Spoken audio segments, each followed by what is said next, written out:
Good morning, it's Friday and a little bit different start today. We are still reading, but instead of reading from our bingo sheet, let's have a look at the bite size lesson on the worst witch and have some fun there with some of their activities. After that, I'd like you to have a go at writing a newspaper, please, putting everything together that we've done this week about the lost thing and writing a really exciting newspaper. And there's a little bit more about the features later on in this video. For maths, we have some fun activities for maths, a figure me out sheet, which you'll find out about later, and that has a particular link to myself and some of the other teachers in school as well. And then finally, in the afternoon, I've put down a Free Write Friday activity linked to a picture from the Pobble 365 website, and the link is on the timetable there. And then, of course, ending the day with some creative activities, either from our Anytime Creative bingo sheet or an activity that you have in mind yourselves.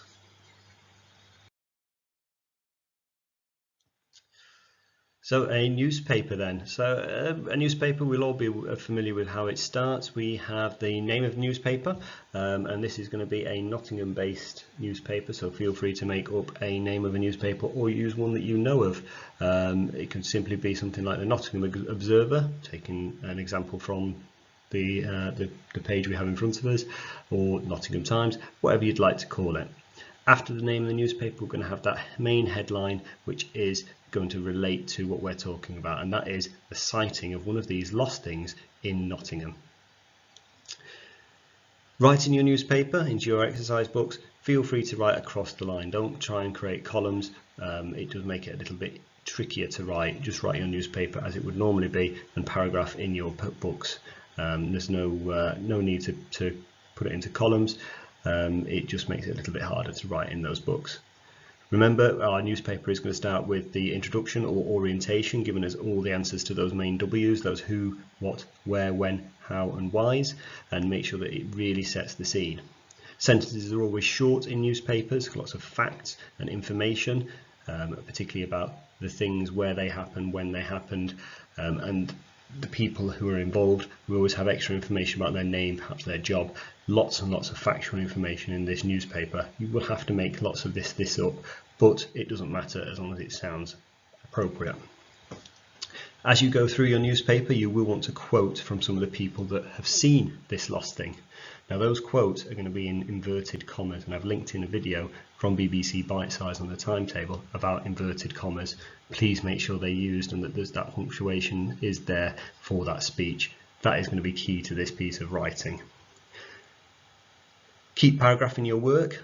Remember to a new paragraph when something changes. Please make sure it's presented with that joined handwriting and appropriate layout. And then finish your work with a reorientation, which of course, if we remember back from our lessons that we've done in school about newspapers, again we address the who's, the what's, the where's, the when's, the why's, and the how's, and finish off with what is happening at the moment. It's the only bit of the newspaper that's in present tense, the rest is in past tense.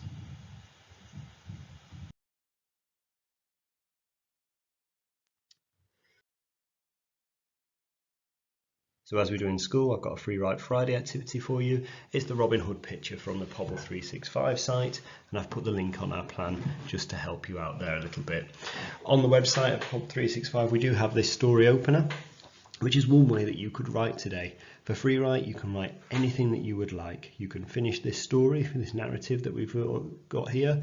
You could write a poem, you could write an information text, a letter, as long as it links to the picture. That is okay. It is Free Write and you choose what you would like to write. Please remember though, it is still presented properly with joined handwriting and that layout that is neat and presentable.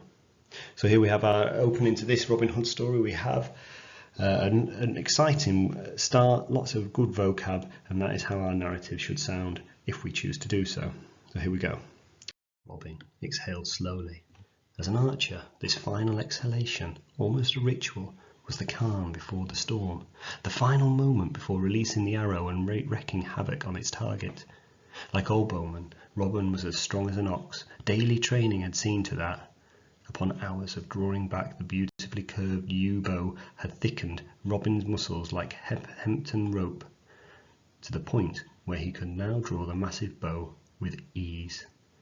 The thousands of arrows that it had loosed since the age of 6, when he had been given his first bow, made Robin a professional, and like his ancestors, a bowman of his skill didn't miss.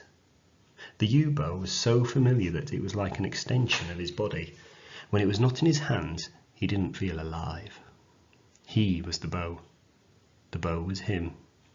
He didn't need to aim. All he had to do was glance at his target, and he knew the missile would find its mark. A rustle from the tree line to his left disturbed Robin's thoughts.